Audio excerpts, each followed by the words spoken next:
Merci d'être au rendez-vous de 20h sur la télévision togolaise. Madame, Monsieur, bonsoir. Voici les titres du journal. L'alimentation et l'agriculture aussi. C'est le thème choisi par la communauté internationale pour célébrer le 16 octobre dernier la journée de l'alimentation.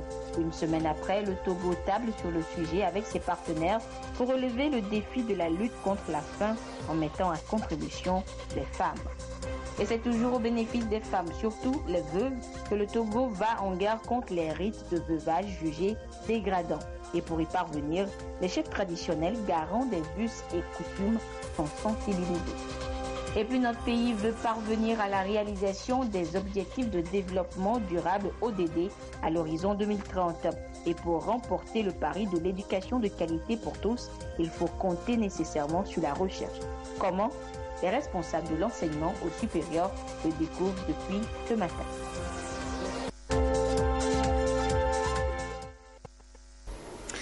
Chaque 16 octobre, la communauté internationale célèbre la journée mondiale de l'alimentation. Au Togo, l'édition 2016 est célébrée plutôt ce 25 octobre, en différé donc, et a permis aux acteurs du monde agricole et leurs partenaires de réfléchir ensemble sur le thème de l'année qui est « Le climat change, l'alimentation et l'agriculture aussi ». Les précisions avec Edem, ce support. Cette année, la journée mondiale de l'alimentation est consacrée à l'analyse de la façon dont l'agriculture devra évoluer pour faire face aux effets négatifs du changement climatique. Le constat est clair. Aujourd'hui, on ne peut éradiquer d'ici à 2030 la faim sans prendre au sérieux la question du changement climatique qui compromet les efforts visant à mettre un terme à toute forme de malnutrition. En effet, aucun secteur n'est plus sensible au changement climatique que l'agriculture. Les populations les plus vulnérables sont celles qui produisent la majeure partie de la nourriture dans le monde. Les agriculteurs familiaux, les éleveurs, les pêcheurs et les communautés forestières représentent 80% des populations rurales. La 36e édition de la Journée mondiale de l'alimentation offre l'occasion au gouvernement et à ses partenaires de mettre à la disposition de l'association Wima Togo du matériel de maraîchage et de pêche. Ces outils seront distribués aux femmes de différents groupements qui exercent sur le littoral. En plus de cela, elles ont reçu une enveloppe de 5 millions de francs CFA. Ce que nous venons de recevoir ce matin, les femmes sont déjà en groupement. On leur a parlé et nous sommes déjà organisés on a déjà commencé l'organisation pour distribuer les choses sur tout le littoral dès que possible. Aujourd'hui, c'est au niveau des femmes de Katanga. Le Togo met tout en œuvre pour permettre aux producteurs de s'adapter au changement climatique afin d'accompagner la vision de développement durable. Je voudrais faire remarquer que la sécurité alimentaire fait appel au principe de la disponibilité, de la stabilité et de la qualité des produits végétaux, animaliers et halieutiques. C'est dans cette perspective que le gouvernement togolais entend engager une action phare pour la construction d'un nouveau port de pêche moderne dans la zone portuaire avec l'appui de la coopération japonaise pour un montant d'environ 15 milliards de francs CFA. Au Togo, les manifestations du changement climatique sont réelles et confirmées par des études publiées en 2015. Ces rapports révèlent une diminution de la pluviométrie et une augmentation des températures. C'est pourquoi un appel est lancé ici pour une synergie d'action en vue de réussir le pari de l'épanouissement de la population débarrassée de la faim.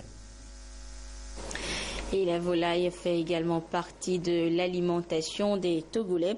Et en ce sens, je vous donne lecture de ce communiqué du ministre en charge de l'élevage. À la suite de l'apparition de 2 foyers de grippe aviaire, notamment à Adétikope et à Didogome, les services techniques du ministère en charge de l'élevage ont procédé à la gestion de cette crise sanitaire conformément aux dispositions de l'Organisation mondiale de la santé. Le ministre de l'Élevage félicite la population et les aviculteurs des dites localités pour leur franche collaboration qui a permis à cette opération de se dérouler dans de bonnes conditions. Afin de permettre un meilleur suivi sanitaire des fermes avicoles, le ministère de l'Élevage lance en collaboration avec l'Association nationale des professions avicoles du Togo une campagne d'identification exhaustive des fermes avicoles sur toute l'étendue du territoire national du 1er au 30 novembre 2016. Les aviculteurs de la région maritime sont invités à se faire enregistrer à la direction de l'élevage à Lomé et ceux des autres régions au niveau des directions régionales de l'agriculture, de l'élevage et de l'hydraulique. Le ministre en charge de l'élevage compte sur le civisme de tous les acteurs concernés pour le respect scrupuleux de cette campagne. Tous ceux qui se seront soustraits à cette opération s'exposent aux sanctions prévues par la loi. L'agenda mondial pour l'éducation fait partie des 17 objectifs de développement durable, ODD, des Nations Unies à l'horizon 2030. Pour assurer donc l'accès de tous à une éducation de qualité, il est important de disposer des infrastructures adaptées pour la recherche. Raison de la réunion du réseau d'éducation et de recherche du Togo, de Togorer et de ses partenaires ce matin. Il est question d'insister sur l'apport de l'éducation et de la recherche dans le développement durable. Les précisions avec Antoinette Romao. Va voir. Assurer une éducation équitable et promouvoir les possibilités d'apprentissage pour tous. C'est le 4e objectif de développement durable adopté par les Nations Unies. Pour assurer l'accès à cette éducation de qualité pour tous, la mise en place des infrastructures éducatives de base s'avère nécessaire. Sur le plan institutionnel, le système éducatif doit se mettre en lien avec la recherche. C'est pourquoi le réseau d'éducation et de recherche du Togo, Togorer, veut en synergie avec le réseau Wakren, faciliter l'interconnexion entre les universités de l'Afrique de l'Ouest et du Centre afin de promouvoir la recherche scientifique au profit d'un développement durable. Promouvoir l'enseignement supérieur, la recherche et l'innovation. En permettant donc la collaboration avec des chercheurs de par le monde, grâce aux infrastructures qui vont être mises en place. Donc, on va supprimer les frontières. Donc, grâce à la connectivité, donc, on peut donc, collaborer avec des chercheurs qui se trouvent aux États-Unis, au Japon, en France, sans se déplacer. Nos établissements d'enseignement supérieur ou nos établissements de recherche ont besoin d'une infrastructure qui soit adaptée au monde d'aujourd'hui. Et comme vous le savez, aujourd'hui, on ne peut pas faire de l'enseignement de qualité ou de la recherche de qualité sans le numérique.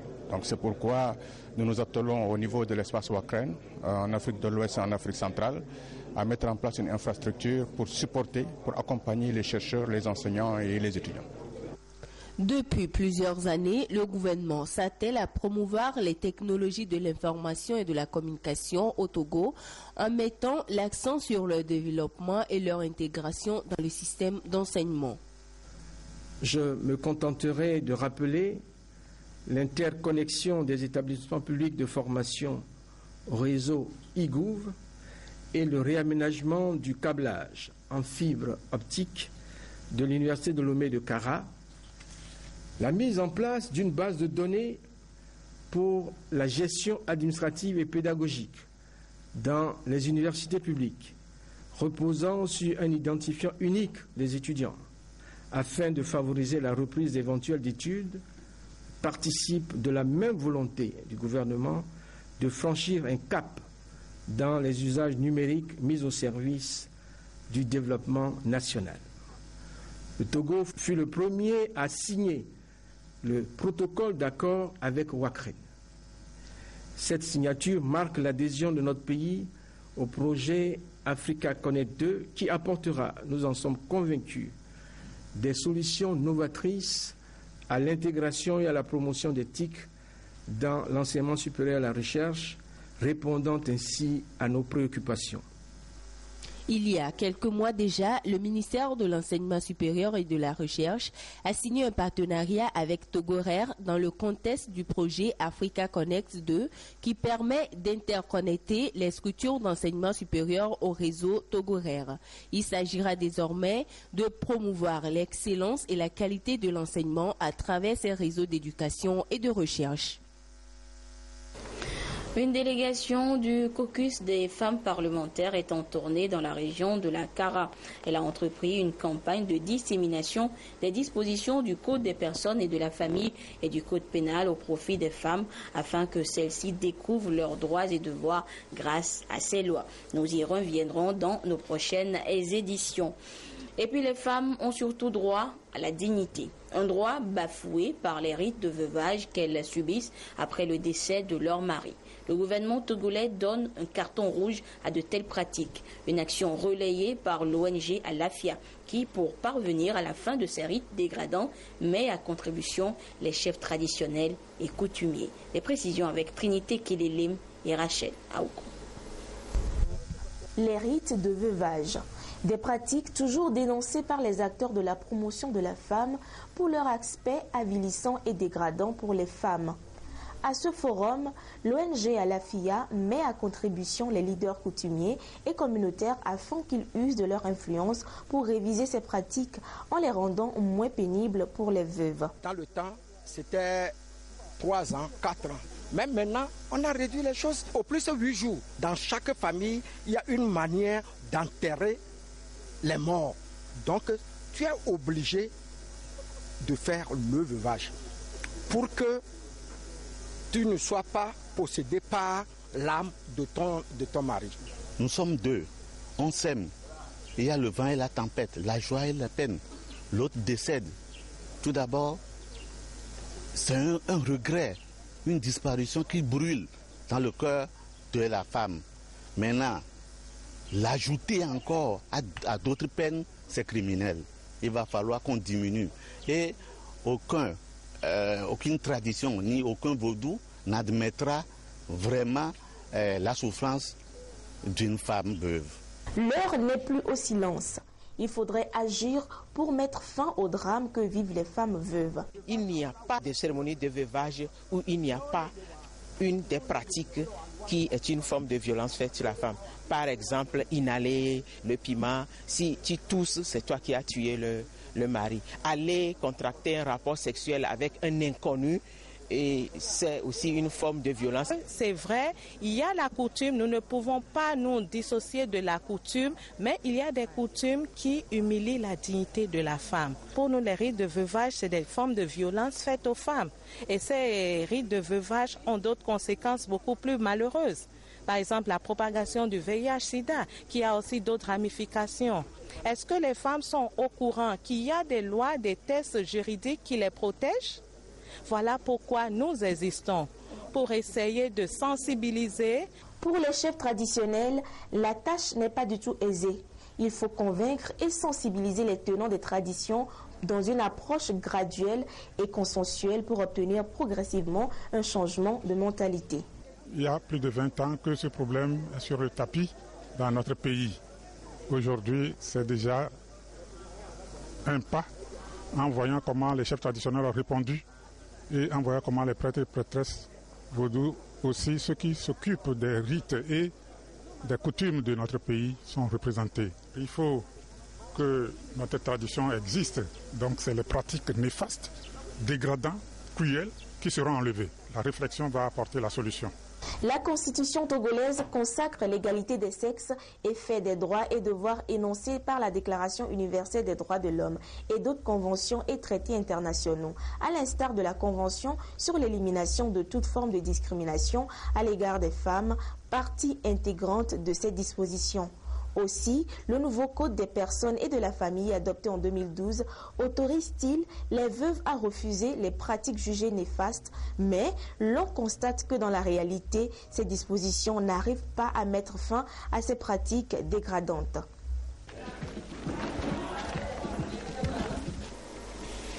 Une autre actualité à présent, les experts sur la lutte contre les trafics d'armes et les spécialistes de l'Office fédéral allemand de l'économie et du contrôle des exportations travaillent depuis ce matin sur le test d'un avant-projet de loi destiné à mieux réglementer le contrôle des armes et des munitions. Un avant-projet qui sera bientôt soumis en Conseil des ministres. Le compte rendu avec Komu Poyode.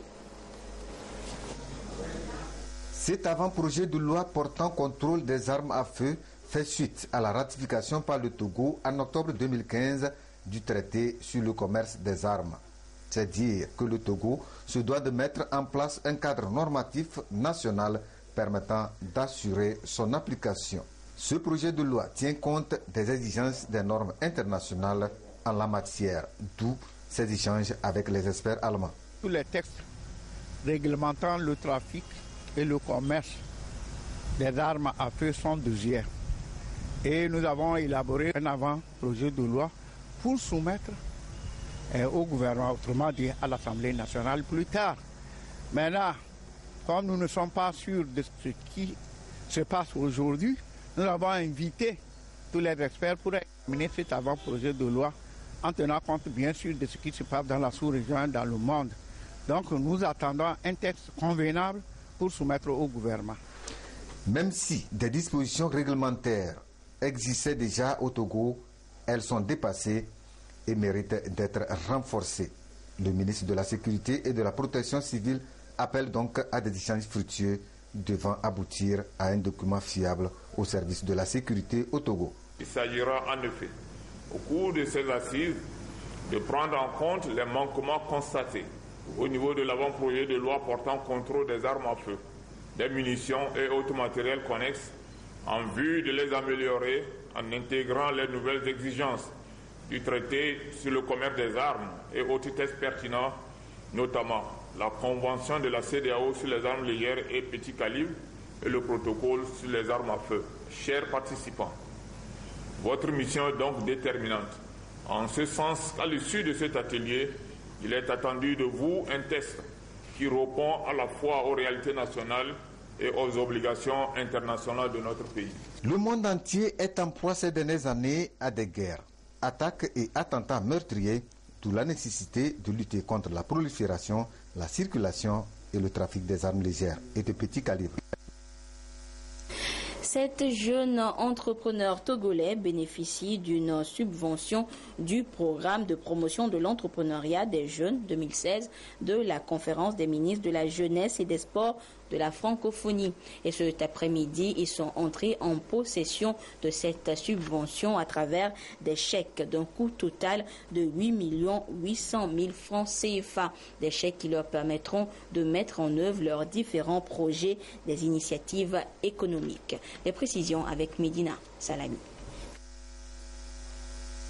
7 jeunes ont reçu une subvention allant d'1 million à 1 500 000 francs CFA pour le démarrage de leur projet d'entreprise. Ils sont dans la restauration et pâtisserie, culture maraîchère et culture des champignons. Ces 7 projets ont été retenus sur les 10 soumis à la compétition internationale de plan d'affaires organisée par la conférence des ministres de la jeunesse et des sports de la francophonie, Conféges. Un projet porte sur la commercialisation des petits poissons séchés et emballés. Et la subvention s'élève à 1 million de francs CFA. Mon projet consiste à transformer le nom de Carité en produit cosmétique. Cette somme que j'ai reçue cette soirée, avec l'appui des anciens et mon expertise, je crois que je peux m'en sortir. Des projets que la Conféges juge pertinents et spécifiques. Que le Togo ait ce dossier au moment où un autre pays n'a que 3, alors qu'ils sont tous soumis aux mêmes conditions, montre que vraiment il y a une disposition opérationnelle, aussi bien au niveau des jeunes que des encadreurs. Et c'est pourquoi nous tenons à féliciter et surtout à encourager. C'est le dossier réaliste et objectif. Au moment où un jeune Togolais propose un projet de 1 million, 2 millions, les autres pays nous proposent des projets de 5 millions, de 7 millions. Et ça aussi, ça fait la différence. Voilà qui justifie les efforts de formation et d'encadrement des jeunes du FAEJ dans le cadre du programme de promotion de l'entrepreneuriat des jeunes. Ces jeunes subissent un test pour voir est-ce qu'ils ont vraiment la motivation pour pouvoir entreprendre. Après cette sélection, ils suivent une formation d'1 semaine sur la création et la gestion de micro-entreprises. Donc c'est après cette formation qu'ils soumettent les plans d'affaires. Ces micro-entreprises vont générer des emplois. Les promoteurs seront appuyés par une équipe technique du FAEJ. Ouverture officielle ce matin des travaux de validation du plan national d'adaptation au changement climatique et à la présentation du tout premier inventaire forestier national du Togo. De cet inventaire, il faudra retenir que le taux de couverture est de 24,24%, variant selon les régions, et les plateaux viendraient en tête, très loin devant les savanes. Viviane Nsouvi, Albertine Yakin nous en disent plus.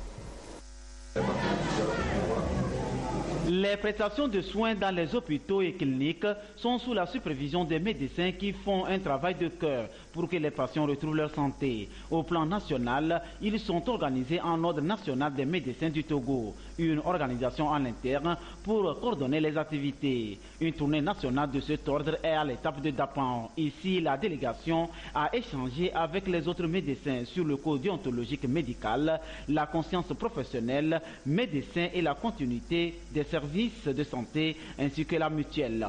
En somme, il est question de rendre du jour au jour le travail des médecins plus transparent pour assurer la défense et l'honneur de la corporation. Dans les temps pas très anciens, il y a eu quelques manquements assez différents de voir lors des troubles sociaux, si on peut ainsi dire. Alors, le Conseil de l'ordre a estimé qu'il fallait rencontrer les collègues, les écouter et porter à leur attention les différents textes qui encadrent notre profession pour que, à tête reposée, ils puissent le lire et que si éventuellement il advenait qu'ils allaient avoir quelques perturbations, qu'ils aient à l'esprit ce code moral qu'ils doivent respecter tout en essayant de défendre leurs droits.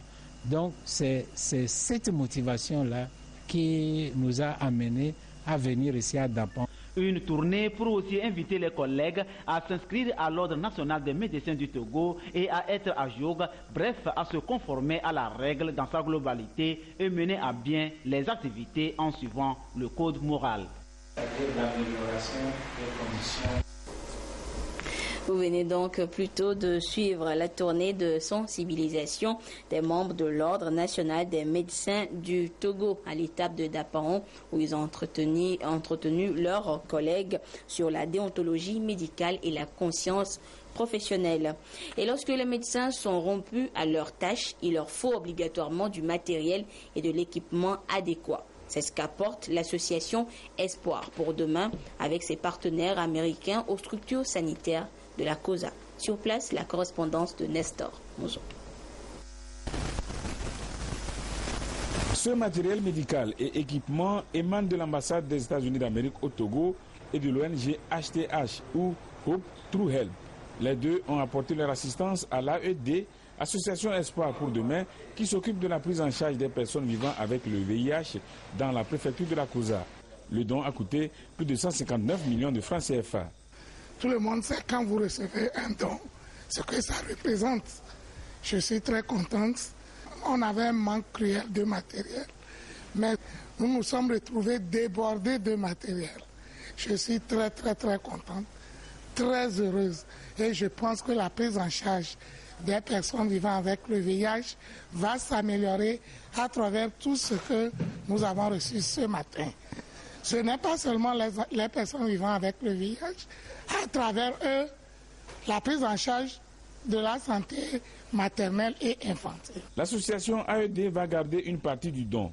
Une autre partie a été rétrocédée à la direction préfectorale de la santé, au CHR et CHU de Kara, aux unités de soins périphériques d'Adabaouré, de Djamdé, Sarakawa et Pindi dans la COSA. On fait les travaux communautaires avec les agences de santé communautaires qui font le travail dans les communautés.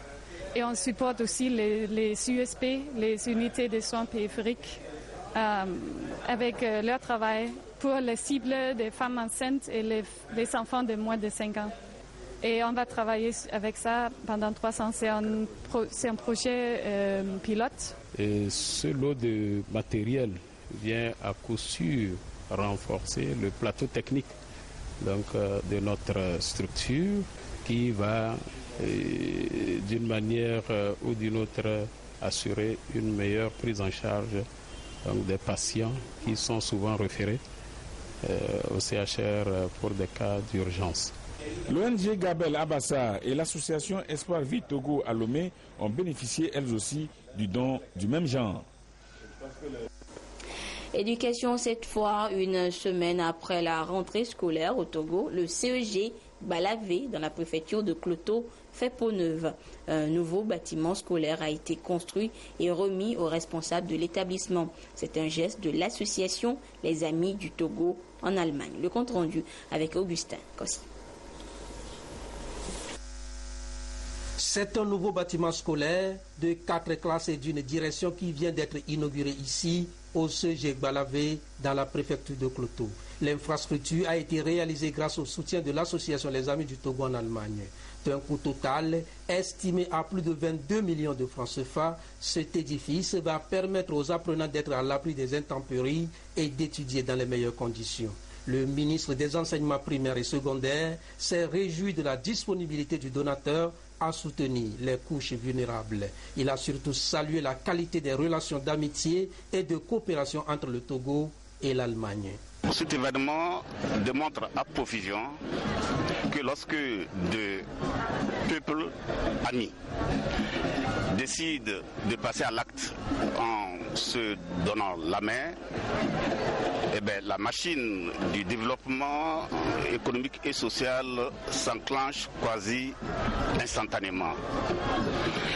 Aujourd'hui, c'est dans le domaine de l'éducation et de la formation professionnelle, secteur stratégique érigé prioritaire par le gouvernement, que l'amitié entre les peuples allemands et togolais se manifeste avec doigté.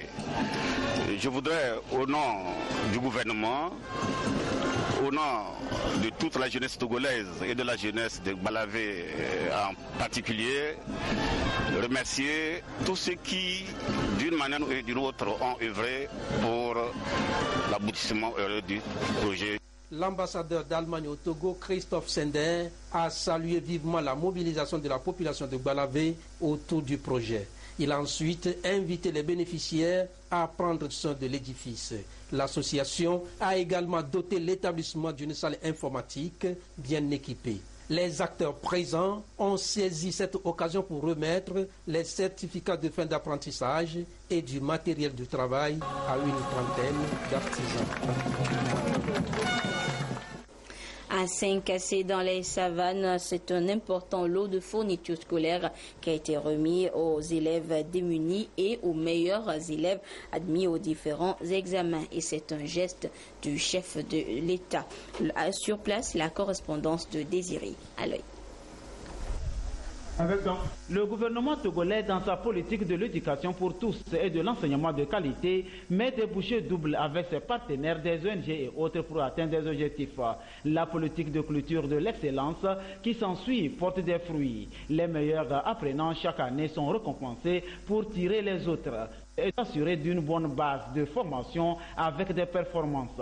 Le chef de l'État, à travers les cadres de Saint-Cassé, vole au secours des enfants démunis qui ont aussi besoin d'un soutien pour réaliser des performances.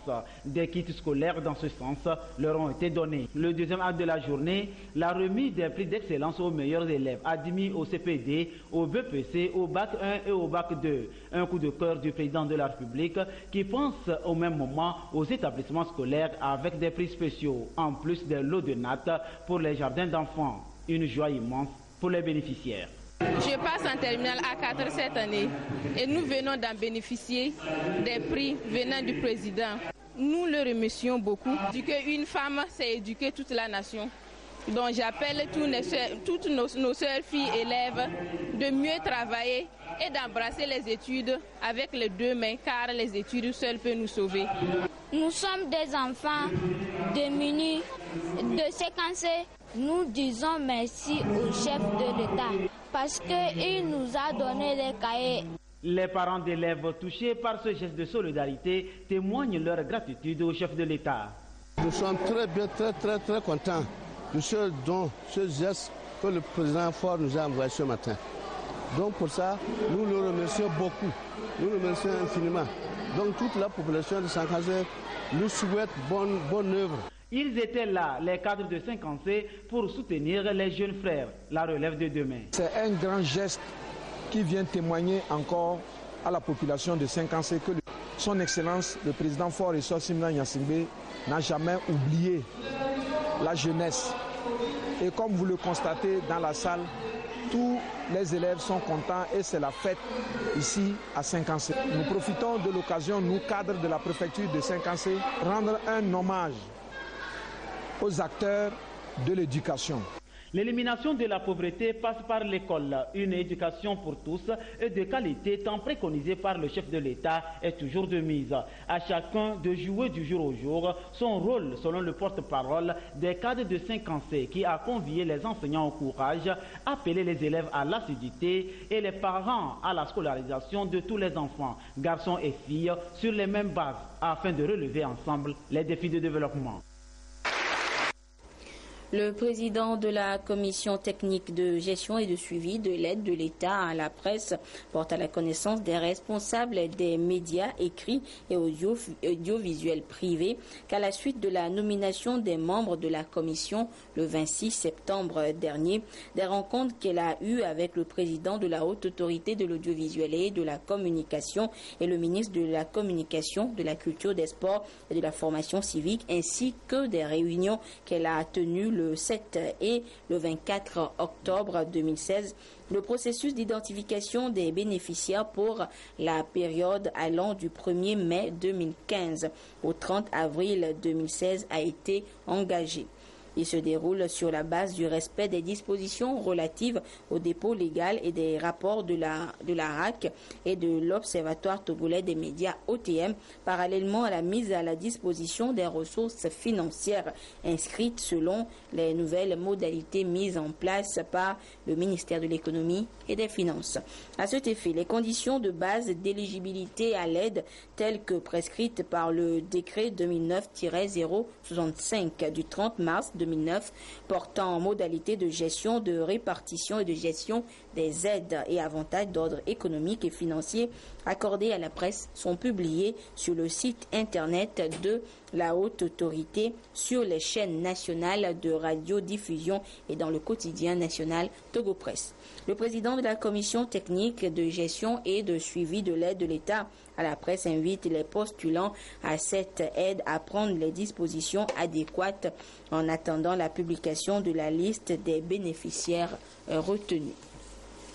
Les membres de l'association France-Togo ont sillonné les régions maritimes et des plateaux à la découverte des sites touristiques et des valeurs culturelles et traditionnelles de notre pays. 3 jours durant, ils ont eu l'occasion de découvrir, entre autres, le berceau des Évés à Noche et contempler le paysage des plateaux de Daï. Et tout ceci dans le cadre du renforcement des liens d'amitié et de coopération entre Paris et Lomé. Luc Assis les a suivis dans leur périple touristique. Voici son reportage. Premier site historique visité par les membres de l'association France-Togo, Agbobo, muraille des Évés construite par le roi Agokoli au XIe siècle et symbole du berceau des Évés dans la sous-région ouest africaine.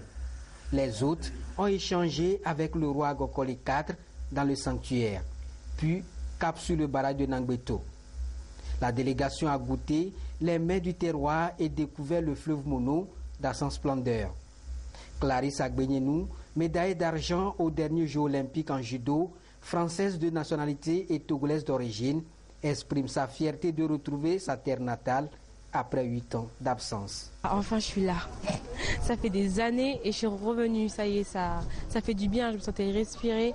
Depuis tant d'années, je me disais, il faut que je retourne. Et là, je suis enfin là. Je vais pouvoir découvrir, profiter, voir ma famille. On voit qu'il y a une histoire qui est construite envers le Togo. Il y a une grande histoire qui date depuis des années. Et que, voilà, même si la culture change, que les choses changent, on voit qu'ils essaient quand même de conserver les anciennes coutumes. Donc voilà, le sanctuaire, ça nous a permis de voir les anciennes coutumes qui ont été faites et pourquoi ça a été créé. Et c'est bien, c'est toujours bien de voir la culture, sa culture, et ça fait vivre le pays et c'est pour ça qu'on vit, c'est pour la culture togolaise, africaine. Exhibition des valeurs culturelles et traditionnelles du pays. Du chef canton de Woudou à Tapamé, au chef Nayo Damlamé et Nanaï Daneho, la tradition et la culture étaient au grand jour. Aussi ont-ils eu le privilège de contempler l'environnement, le paysage et son climat tempéré et les plateaux de Daï. L'association France-Togo a été également reçu par l'ancien Premier ministre Artem Ahomezouno Akpeli. C'est le vin de palme du matin, ça, je crois. C'est très bon. J'avais déjà goûté celui du soir qui a plus d'alcool. Celui-là, il n'est pas trop alcoolisé, mais il est très bon. C'est frais, c'est bon. Ça ressemble un peu à la bière que je connais en France, mais c'est moins pétillant, c'est moins fort, il y a moins d'alcool. Mais c'est très bon. C'est un goût à la fois acide et à la fois sucré. C'est la première fois que je goûte, donc c'est particulier. On dirait que c'est un petit peu pétillant, je dirais. Et ouais, c'est bon.